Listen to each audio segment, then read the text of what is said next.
मंगलमूर्ति सतगुरु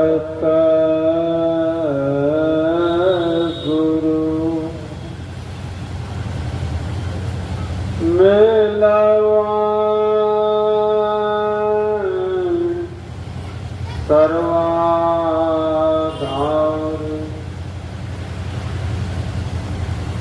मंगलमय मंगल करन बिनबा बारंबार ज्ञान उदधि अरु ज्ञान घन सतगुरु शंकर नमो नमो भगवान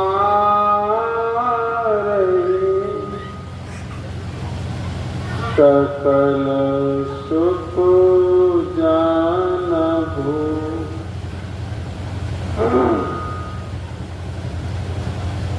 संत मता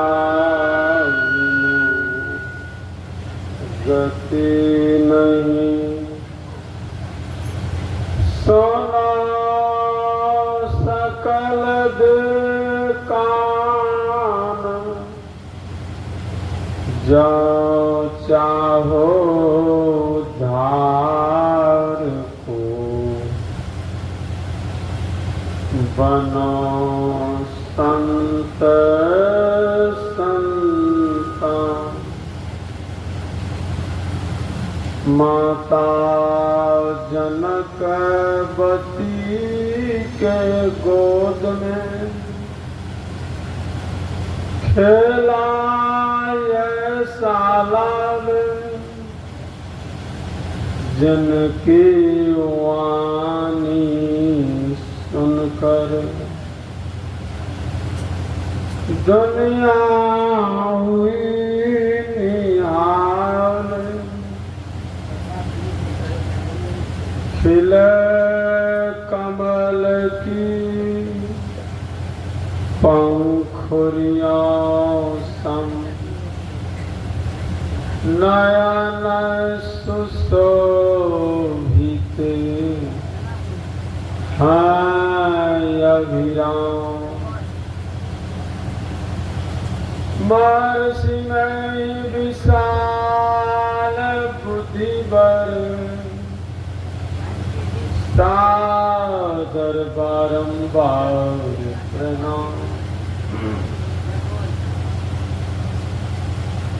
भक्तों हम लोग परमाराध्य संत सद्गुरु महाराज की जय जयकार बुलंद आवाज में करेंगे। जहाँ तक जय जयकार की ध्वनि जाएगी वहाँ तक का काल अवश्य भाग जाएगा। आप लोगों से निवेदन है जनसंख्या के मुताबिक जयकार की ध्वनि गूंजनी चाहिए ताकि दूर दराज से सुनने वाले भक्तों को इस बात की पूर्णतया जानकारी मिल जाएगी। रजनी निवासी मधेपुरा जिला अंतर्गत मुरलीगंज प्रखंड के अंतर्गत एक रजनी नामक गांव है। इसी गांव में मदन बाबू का घर पड़ता है। इनके निज निवास स्थान पर यह सत्संग यज्ञ भक्तों आरंभ है। इसलिए जय जयकार बुलंद आवाज में करेंगे। श्री सद्गुरु महाराज की जय। श्री सद्गुरु महाराज की जय। श्री महाराज की जय।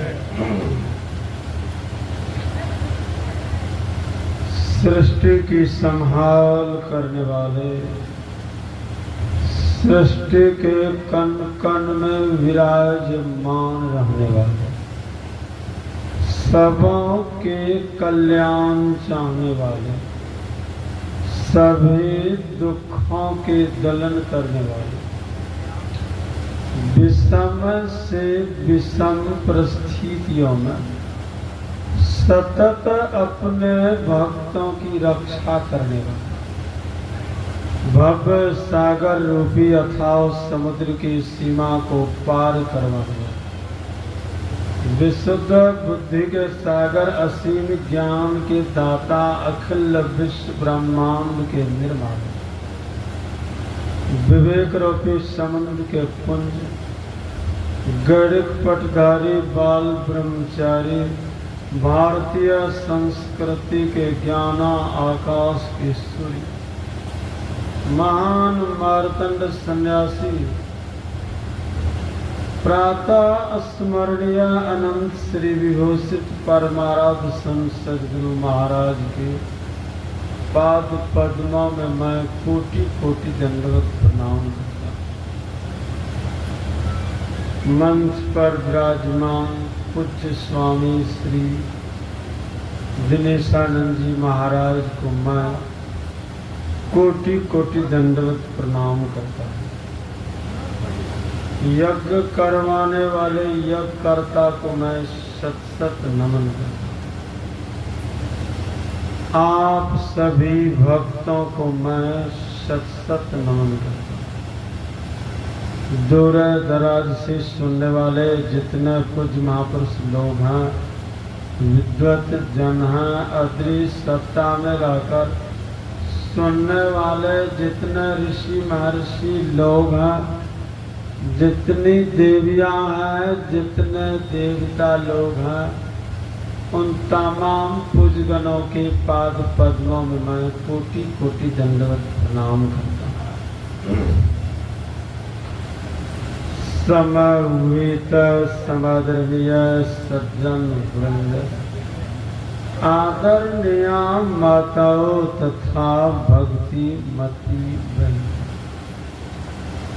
आप लोगों को अभी ज्ञात करवाया गया है कि आप लोगों के घरों में संवाद पठवाया गया है। यहाँ पर सत्संग यज्ञ का आयोजन किया गया, सत्संग यज्ञ का अनुष्ठान किया गया। अभी आप लोगों ने भक्तों सत्संग योगा नामक महान ग्रंथ से पंडित विधि शरण दुबे लिखित वैदिक व्यंगम योग से संग्रहित वेद भगवान की वाणी पाठ के रूप में सुनी। वेद भगवान की वाणी में भक्तों चर्चा चल रही थी। सत्संग यज्ञ ईश्वर परम प्रभु परमात्मा कुल मालिक, जिस ईश्वर परम प्रभु परमात्मा ने सारी सृष्टि की रचना की है, जिस ईश्वर परम प्रभु परमात्मा ने सारा संसार का निर्माण किया, उस ईश्वर परम प्रभु परमात्मा को पाने वाली क्रिया सत्संग यज्ञ और संत सद्गुरु की महिमाओं के संबंध। अभी जो वेद भगवान की वाणी का पाठ भक्तों आप लोगों की सेवा में किया गया है, प्रतिपाद विषय यही। इसी विषय की पुष्टि संत सम्राट सद्गुरु कबीर की वाणी करेगी। इसी विषय की पुष्टि आर्य समाज के प्रवर्तक महर्षि दयानंद सरस्वती जी महाराज की वाणी करेंगे। इसी विषयों की पुष्टि 20वीं सदी के सुविख्यात महापुरुष संत सदगुरु महर्षि में परमहंस जी महाराज की वाणी करें। इसी विषयों की पुष्टि पूज्य बाबा लोगों की वाणी करें। वेद भगवान ने कहा, जगत प्रसव करता ईश्वर का तत्व ज्ञान प्राप्त करने के लिए पहले बुद्धि योग की प्राप्ति करो। बुद्धि योग बराबर सत्संग होता है। ईश्वर परम प्रभु परमात्मा का ज्ञान पाने के लिए सबसे पहले हम लोगों को दुनिया की धरती पर भक्तों क्या करना पड़ेगा? सत्संग यज्ञ करना पड़ेगा। हमारी आत्मा दुनिया की धरती पर मनुष्य शरीर में उतरी हुई है, आई हुई है। नाम और भक्ति वाली दौलत की कमाई करने के लिए हमारी आत्मा भक्तों नाम और भक्ति वाली दौलत की कमाई केवल सत्संग यज्ञ में करने में सक्षम हो सकती। यह सत्संग यज्ञ सर्वोपरि यज्ञ कहलाता है। सत्संग यज्ञ के द्वारा हम लोगों को सदाचार समन्वित वाली रानी के संबंध में बोध प्राप्त होता है। पंच पापों से बचने को सदाचार कहते हैं। जब तक हम लोगों का जीवन सदाचार समन्वित नहीं होगा तब तक हम लोगों के द्वारा ईश्वर की भक्ति नहीं होगी। जब तक हम लोगों के द्वारा भगवान की भक्ति नहीं होगी तब तक हमारी आत्मा का कल्याण नहीं होगा। ईश्वर परम प्रभु परमात्मा की भक्ति में जब हम लोगों को पूर्णता की प्राप्ति हो जाती है तब हमारी आत्मा को अपने आप का ज्ञान हो जाता है। अपने आप के ज्ञान में हमारी आत्मा भक्तों व्यवस्थित होकर ईश्वर परम प्रभु परमात्मा को पाने में सक्षम होता है। यह यज्ञ सर्वोपरि यज्ञ है। सदाचार से हीन जो भक्ति है वह भक्ति आत्मा को मोक्ष के द्वार में प्रविष्ट नहीं करवा सकती है। परमाराध्य संत सद्गुरु महाराज ने कहा, पंच पापों से बचने को सदाचार कहते हैं। झूठ, चोरी, नशा, हिंसा और व्यभिचार। परमाराध्य संत सद्गुरु महाराज की वाणी में कह सकेंगे, जाओ निज घटे रस चाहूं, अपने को पंच पाप से हरदम खौफ बचाओ। घट का अर्थ शरीर होता है। रस का अर्थ यहाँ पर अमृत होता है। मनुष्य देही के अंदर कौन सा अमृत रखा हुआ? मनुष्य शरीर के अंदर प्रकाश और शब्द वाला अमृत रखा हुआ है। दृष्टि की दोनों धार भक्तों दोनों भावों के मिलन वाली जगह पर जब एक होती है तब हम लोगों को एक बिंदुता की प्राप्ति होती है। एक बिंदुता की प्राप्ति करने से हमारी दृष्टि उस बिंदु पीठ का भक्तों जब भेदन करती है तब हम लोगों के अंदर ज्योति में स्थिरता आ जाती है। तब हम लोगों का मन सुनगत होता है। जब मन के सुनगत अवस्था की प्राप्ति हम लोगों को हो जाती है तब हम लोगों के अंदर शब्द ध्यान करने की क्षमता आती है। परमात्मा की आवाज को सुनने की क्षमता आती है, शब्द ध्यान करने की क्षमता।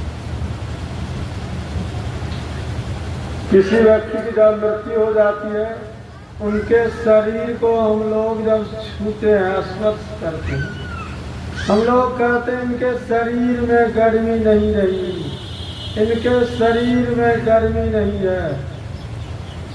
संत महात्मा लोग कहते हैं इनके मुंह से आवाज नहीं निकल रही। आवाज कब निकलती है? जब गर्मी आ जाती है, अर्थात शरीर के अंदर से ज्योति गायब हो जाती है, शब्द भी अंत हो जाता है। सुन रहे हैं ना भक्तों हम लोग? यही शब्द और प्रकाश अमृत है। शब्द और प्रकाश के निकलने से यह शरीर मृत हो जाता है। इस शरीर में गर्मी विद्वान रहती है प्रकाश और शब्द के सहारे से ही। यही अमृत है। परमाराध्य संत सद्गुरु महाराज कहते हैं मनुष्य देह के अंदर यही अमृत जीव को प्राप्त होता है। इसी अमृत को प्राप्त करके हमारी आत्मा भक्तों अमरता की प्राप्ति करनी है।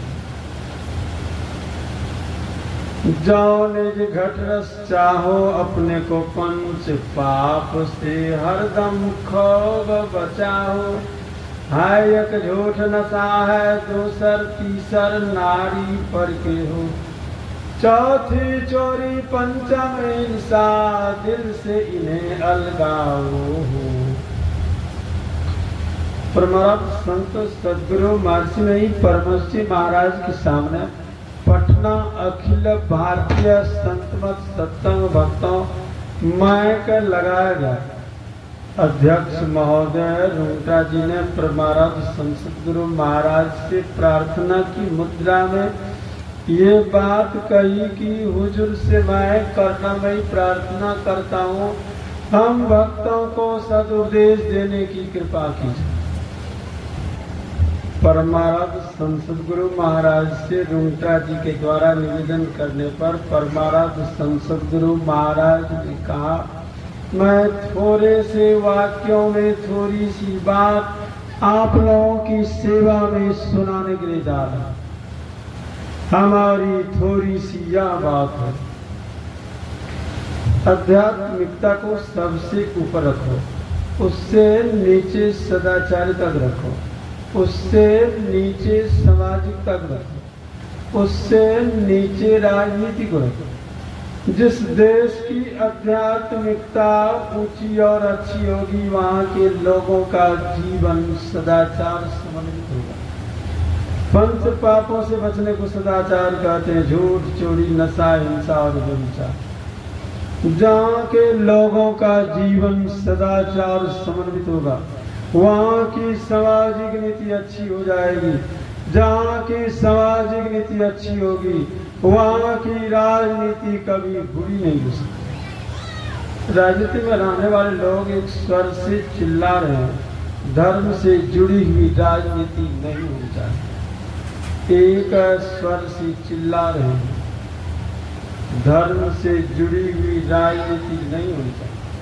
परमाराध्य संत सद्गुरु महाराज ने कहा, धर्म में राजनीति का समावेश हो जाएगा, राजनीतिक शुद्ध हो जाएगी। राजनीति का समावेश धर्म में हो जाएगा, धर्म दूषित हो जाएगा। इसीलिए धर्म से जुड़ी हुई राजनीति जब आरंभ हो जाएगी, देश में जनता के जीवन में शांति की स्थापना हो जाएगी। परमाराध्य संत सद्गुरु महाराज ने कहा, जहाँ के पदवान व्यक्ति, जहाँ के धनवान व्यक्ति, जहाँ के विद्वान व्यक्ति झूठ, चोरी, नशा, हिंसा और व्यभिचार को छोड़ दें, वहाँ की सामाजिक नीति अच्छी हो जाएगी। ऊंचे ऊंचे पदों पर बैठने वाले, ऊंची ऊंची गद्दी पर आसीन होने वाले, ऊंची ऊंची प्रतिष्ठा को हासिल करने वाले लोगों के अंदर सदाचारिता आ जाएगी। स्वाभाविक जनता के जीवन में शांति की स्थापना हो जाएगी, स्वाभाविक हो जाएगी। इसलिए परमाराध्य संत सद्गुरु महाराज ने कहा, ऊंचे ऊंचे पदों पर बैठने वाले लोग पंच पाप छोड़ देंगे, नेता लोग पंच पाप छोड़ देंगे तो चोरी नहीं होगी, घुसखोरी नहीं होगी। लोग पंच पाप करना छोड़ देंगे तो पुलिस की क्या जरूरत है, सिपाही की क्या जरूरत है, पहरेदार रखने की क्या आवश्यकता है। पंच पाप छोड़ देंगे तो क्या हो जाएगा, स्वाभाविक शांति की स्थापना होगी।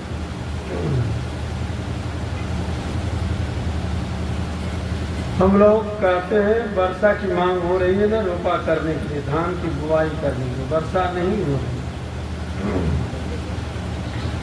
भक्तों, हम लोग कहते हैं जब वर्षा की मांग होने लग जाती है तब धूप होने लग जाती है, जब धूप की मांग होने लग जाती है तब ठंडी लगने लग जाती है, ठंडी आ जाती है। जिस चीज की प्रकृति से मांग हम लोगों के द्वारा हो रही है उस चीज की पूर्ति क्यों नहीं हो पा रही। जैन संप्रदाय के आचार्य सद्गुरु तोस्तु कहते हैं, लोग कहते हैं प्रकृति दूषित हो गई है। मैं कहता हूँ प्रकृति दूषित नहीं होती है, मनुष्य के स्वभाव पर प्रकृति आधारित रहती है। मनुष्य के स्वभाव में जो दूषितता आ जाती है, मनुष्य के स्वभाव में बुराई आकर प्रतिष्ठित हो जाती है। जब मनुष्य की दृष्टि व्यभिचारिक हो जाती है, जब मनुष्य की रानी में अपवित्रता आकर निवास करना आरंभ कर देती है, जब मनुष्य के हृदय में ईर्ष्या आ जाती है, द्वेष आ जाता है, क्रूरता की भावना मनुष्य के अंदर आकर के विराजमान हो जाती है, तब प्रकृति हम लोगों के अनुकूल दुनिया की धरती पर नहीं चलती। तब विपरीत अवस्था में यह प्रकृति चलने लग जाती है। जैन संप्रदाय के आचार्य सद्गुरु तोस्तु ने कहा, सभी लोगों का जीवन सदाचार समन्वित हो जाएगा। सभी लोगों के जीवन में पंच पाप करने की प्रेरणा पैदा नहीं हो जाएगी, पैदा नहीं हो पाएगी। सभी लोगों का जीवन निष्पाप हो जाएगा। सभी लोगों के जीवन में भगवान की भक्ति आकर प्रतिष्ठित हो जाएगी। सभी लोगों के जीवन से ईर्ष्या का अंत हो जाएगा, द्वेष का खात्मा हो जाएगा। सभी लोगों की प्रवृत्ति से बुराई समाप्त हो जाएगी। सभी लोगों की दृष्टि से व्यभिचारिक भावना को सो दूर चली जाएगी। तो निष्पाप की अवस्था में लोगों के अनुकूल या प्रकृति हो जाती है। पाप रूपी प्रवृत्ति में, बुराई से घिरी हुई दृष्टि में, ईर्ष्या से भरा हुआ हृदय में, द्वेषता से जुड़ी हुई प्रवृत्ति में संत महात्मा लोगों ने कहा कभी भी मनुष्य के अनुकूल या प्रकृति नहीं चलती है।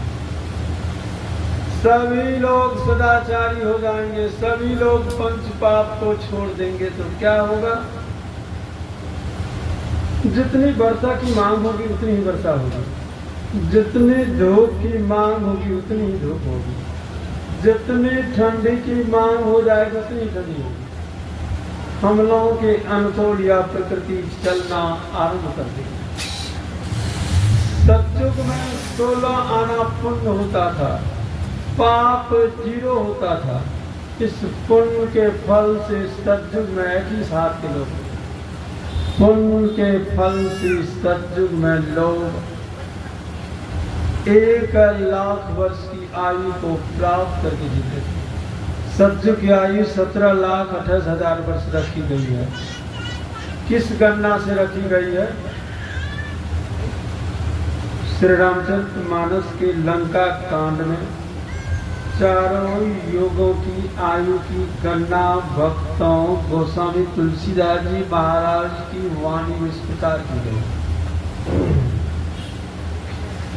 आंखों के पलक गिरने का नाम लौ है। 60 लौ बराबर 1 निमेष, 60 निमेष बराबर 1 परमाणु, 60 परमाणु बराबर 1 पल, 60 पल बराबर 1 घड़ी। इसी घड़ी से 24 घंटे के रात और दिन होते हैं।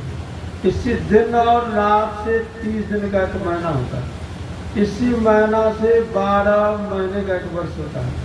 इसी वर्ष से सतयुग की आयु 17,28,000 वर्ष की। इसी समय की परिक्रमा से त्रेता की आयु 12,96,000 वर्ष की। इसी समय की अवधि से द्वापर की आयु 8,64,000 वर्ष की। इसी समय की सीमा से कलयुग की आयु 4,32,000 वर्ष की। चारों युग जब एक बार में बीत जाते हैं तो एक चौकड़ी कहलाता है। ऐसे ऐसे 1000 चौकड़ी युग जब बीत जाते हैं तब एक कल्प कहलाता है। एक कल्प बराबर ब्रह्मा जी का 1 दिन होता है। एक कल्प बराबर ब्रह्मा जी की 1 रात है।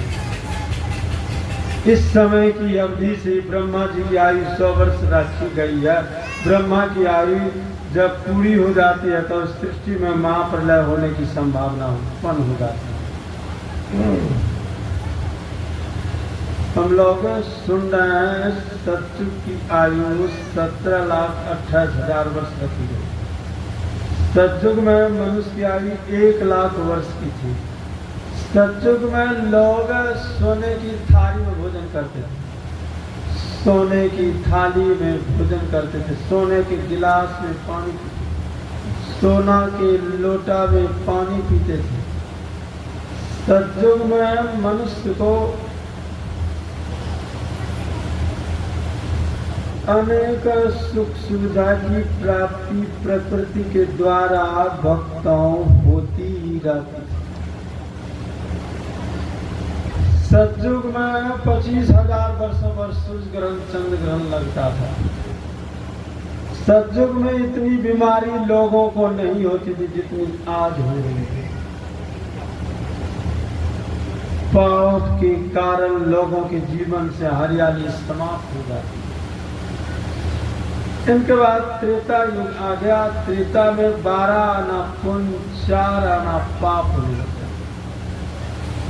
इसी पाप के कारण त्रेता की आयु 12,96,000 वर्ष होती है।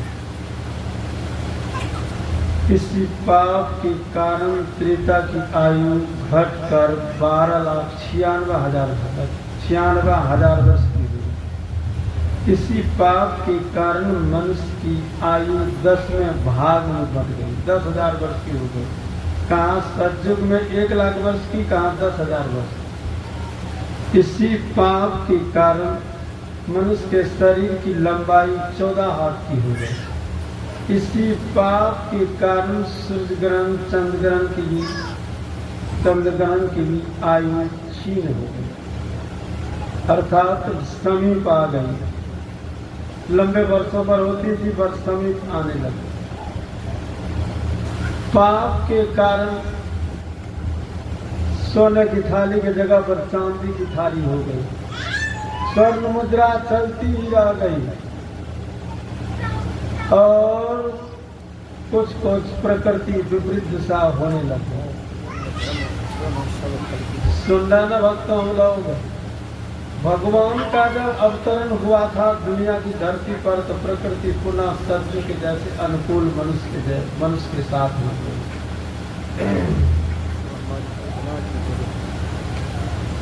पाप के कारण मनुष्य को दुख उठाना पड़ता है। इनके बाद द्वापर आ गया। द्वापर में आधा पाप आधा पुण्य होने लगा। इसी पाप के कारण मनुष्य की आयु घट करके 1,000 वर्ष की हो गई। द्वापर की आयु 8,64,000 वर्ष रहती। घट करके आई हो गई कितनी 1000 वर्ष की द्वापर। पाप के कारण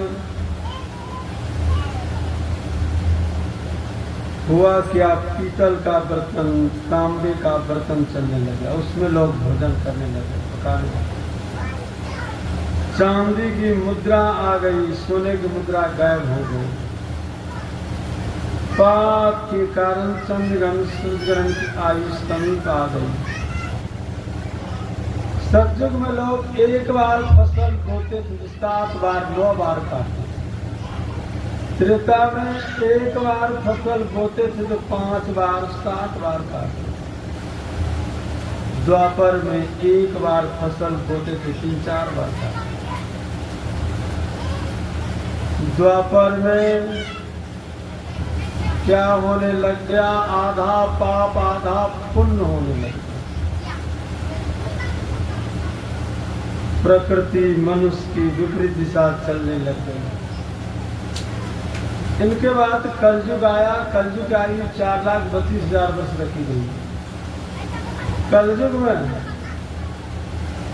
सूर्य ग्रहण चंद्र ग्रहण प्रति वर्ष 2 साल में होने लगा। हो रहा है, देख रहे 2-4 साल में हो ही रहा। एक बार फसल बोते उपज कर आएगी कि नहीं आएगी, इसमें भी समझे। मनुष्य के शरीर की लंबाई 7 हाथ से घट करके द्वापर में 7 हाथ 3.5 हाथ। पाप के कारण बीमारी और बढ़ गई।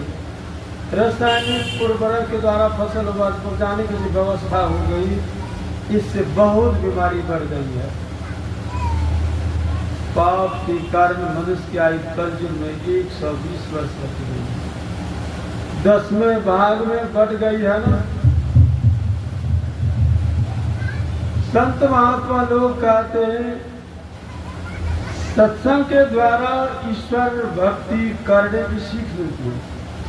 ईश्वर भक्ति करने से प्रकृति हमलाओं के अनुकूल हो जाती है। ईश्वर की भक्ति करने से हमलाओं को शांति की प्राप्ति होने लगती है। ईश्वर परम प्रभु परमात्मा का भजन करने से हमारी आत्मा भवसागर के अथाह समुद्र की सीमा को पार कर देती है। ईश्वर परम प्रभु परमात्मा की भक्ति चिर अस्थायी और शाश्वत सुख आत्मा को प्रदान करती है। यह सत्संग भगवान के भजन का स्रोत है। सत्संग नगन लोग करवाते हैं। इस गांव में कितने लोग करवाते हैं? इन्हें गिने लोग करवाते हैं। बहुत लोग को कहना है बहुत सत्संग होता है, मैं कहता हूँ नहीं होता। जन समूह में नहीं होता है। जितनी जनसंख्या 2-4 आदमी इस गांव में सत्संग करवाते हैं। बहुत की ऐसी विचारधारा बनी होगी। इसी तरह महात्मा लोग घूमते फिरते रहते हैं। उन लोगों का भी व्यापार है। खाने के ख्याल से लोगों को जाकर के पलाते रहते हैं। ऐसी भावना है लोगों की। अभी भी देखिए दुष्कर्म करने वाले व्यक्ति की जनसंख्या कितनी है। अभी भी देखिए ईश्वर की विपरीत दिशा चलने वाले व्यक्ति की जनसंख्या कितनी है। झूठ बोलने वाले, चोरी करने वाले, व्यभिचार करने वाले, हिंसा करने वाले, परनारी का सेवन करने वाले लोगों की जनसंख्या तो कलयुग में आकाश में पहुंच गई। जब जब सृष्टि में व्यभिचार बढ़ता है तब तब सृष्टि में महाप्रलय होने की संभावना उत्पन्न हो जाती है। इसलिए संतवाणी कहती है व्यभिचार मत करो। यदि संयमित अवस्था तुमको पालन करने में नहीं सफलता है तो विवाह करके घर में रहो। संतवाणी कह रही है। वेद भगवान ने कहा यह ज्ञान होता है सत्संग यज्ञमान। इसलिए गोस्वामी तुलसीदास जी महाराज ने सत्संग यज्ञ की महिमा अपनी वाणियों में भक्तों इस प्रकार गाई है। बिनु सत्संग विवेक न होई। राम कृपा बिनु सुलभ न सोई।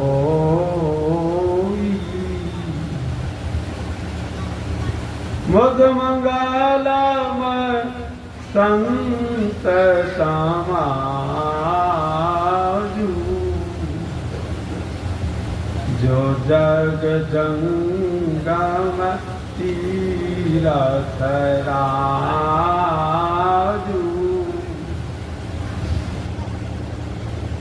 राम भगत जासुर सरि धारा। सरस ब्रह्म विचार प्रचारा। विधिन सदम कलिमल हरणी। करम कथा रवि नंदन परणी। हरिहर कथा राजत बेनी।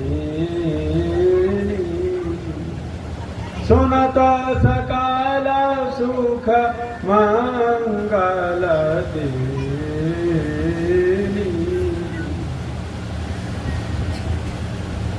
गोस्वामी तुलसीदास जी महाराज ने कहा, बिना सत्संग से विवेक विचार प्राप्त नहीं सकता है। कौन सा विवेक? ईश्वर भक्ति वाला विवेक। ईश्वर भक्ति वाला विवेक सत्संग में आने से मनुष्य को प्राप्त होता है। संतों की वाणी का नाम ही सत्संग है। जिस यज्ञ में ऋषियों की विचारधारा संतों की वाणी की आहुति दी जाती है, उस यज्ञ को करवाने से सतरूपी परमात्मा का बोध होता है। इसलिए उस यज्ञ को भक्तों सत्संग यज्ञ संज्ञा दी जाती है। सत्संग यज्ञ को करवाने से हम लोगों को ज्ञान की उपलब्धि होती है। इसलिए सत्संग यज्ञ का दूसरा नाम ज्ञान यज्ञ ही रखा गया है, रखा जाता है। भक्तों सुन रहे हैं हम लोग। गोस्वामी तुलसीदास जी महाराज कहते, सारा सार का ज्ञान हम लोगों को बिना सत्संग यज्ञ से नहीं हो सकता है। क्या सार है, क्या आसार है?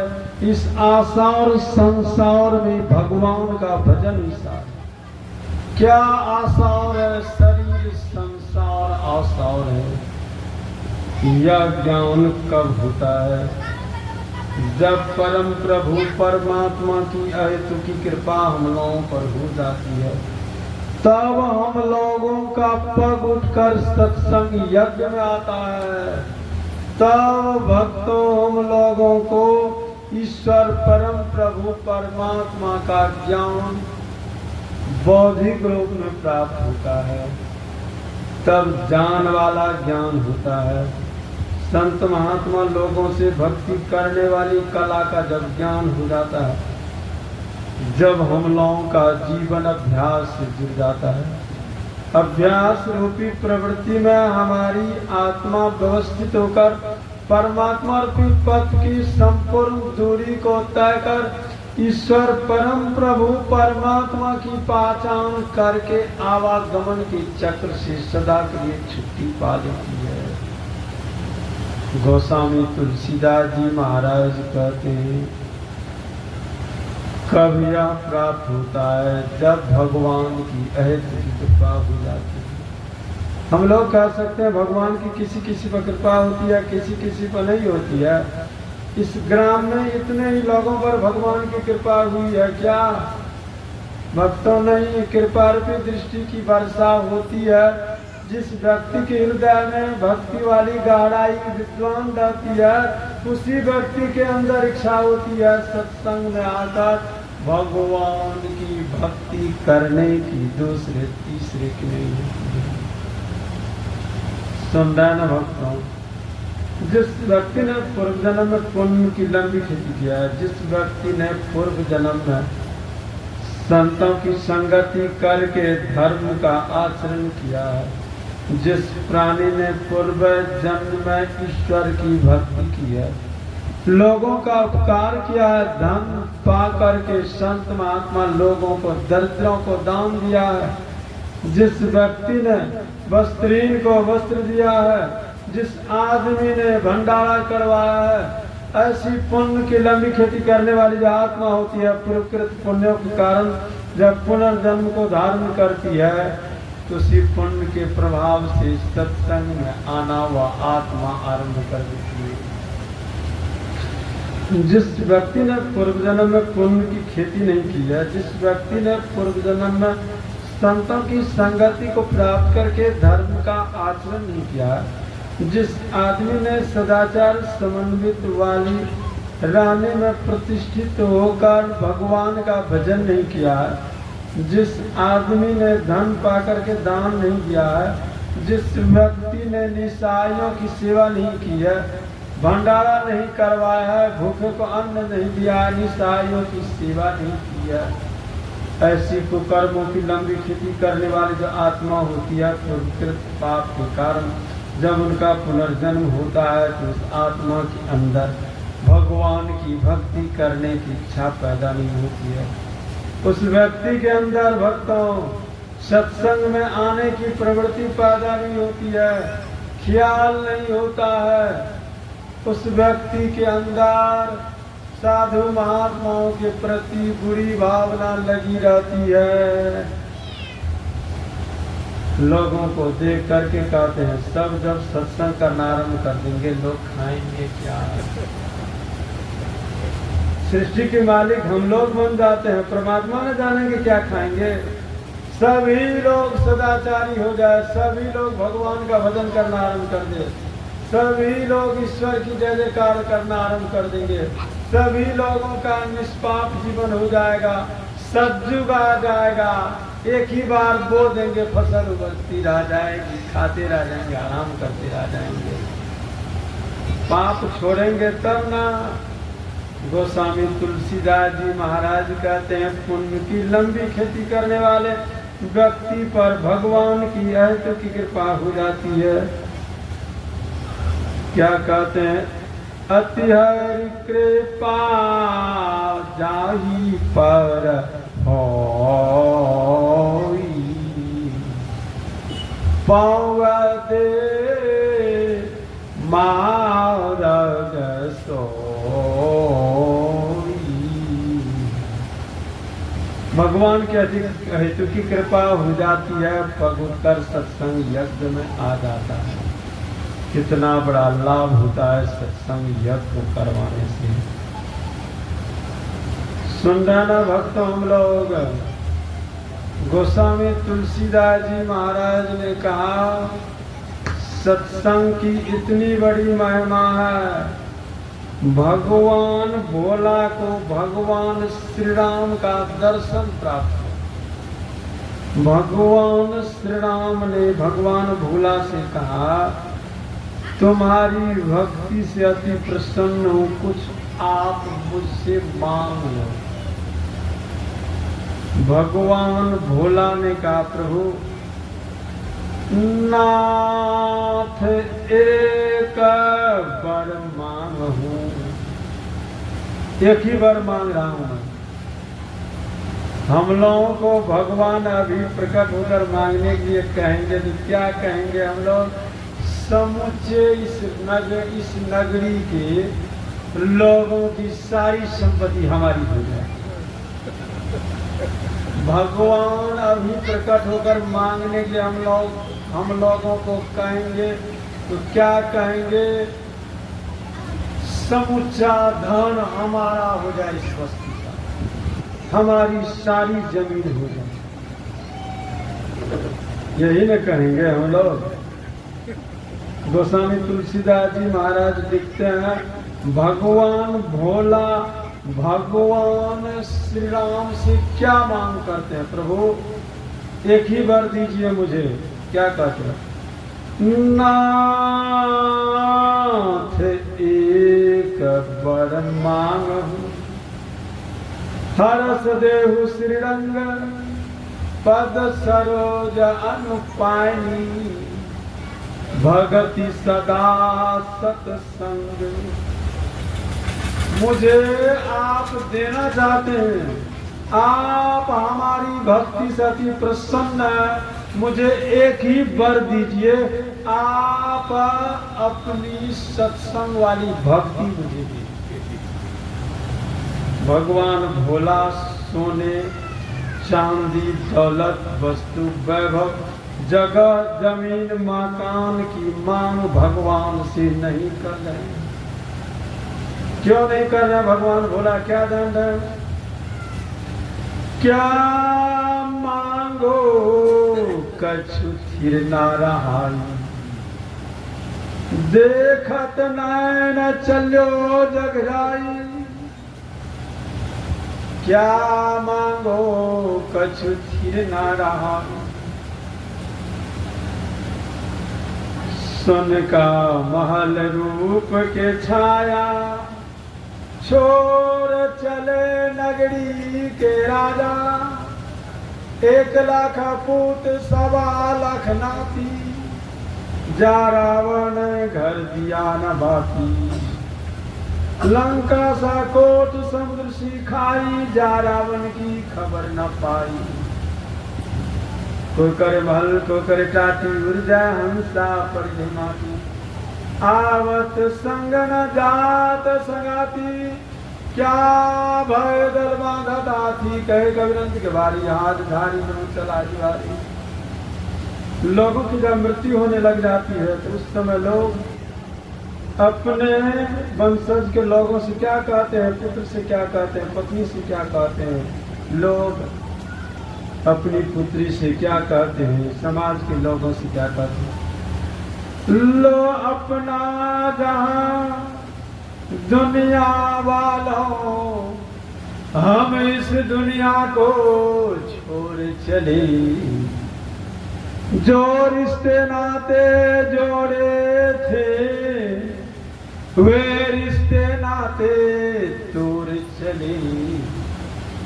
तकदीर की आंधी गर्दिश ने जो खेल खिलाए खेल लिए। पर दोष न देना ये लोगों, देखो हम खाली हाथ चले। लो अपना जहां दुनिया वालों, हम इस दुनिया को छोड़ चले। जिंदगी भर की सृजन की वस्तु दुनिया की धरती पर भक्तों धरी पड़ी रह जाती है। जिंदगी भर की सृजन की वस्तु दुनिया की धरती पर भक्तों धरी पड़ी रह जाती है। मनुष्य का जब मृत्यु का काल आता है, मनुष्य दुनिया की धरती से खाली हाथ विदा हो जाता है। जिंदगी भर की सृजन की वस्तु मृत्यु के काल में मनुष्य के साथ तिनके के बराबर नहीं जाती है। जाती है? नहीं। रे मन मुसाफिर निकलना पड़ेगा, काया कुटी को खाली करना पड़ेगा। भाड़े के क्वार्टर को क्या तू संभाले, जिस दिन तुझे घर का मालिक निकाले। भाड़े के क्वार्टर को क्या तू संभाले, जिस दिन तुझे घर का मालिक निकाले। इसका किराया तुझे भरना पड़ेगा। रे मन मुसाफिर निकलना पड़ेगा। आएगी नोटिस जमानत न होगी, पल्ले में यार तेरी अमानत न होगी।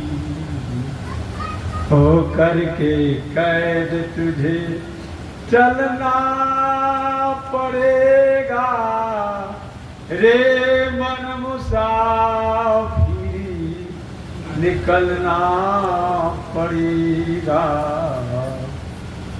मृत्यु आ जाएगी, मृत्यु की घंटी बज जाएगी, पल भर भी हम आप इस दुनिया की धरती पर नहीं जा सकते हैं। हम लोगों को जाना पड़ेगा, इसलिए भगवान भुला जाते एक ना एक दिन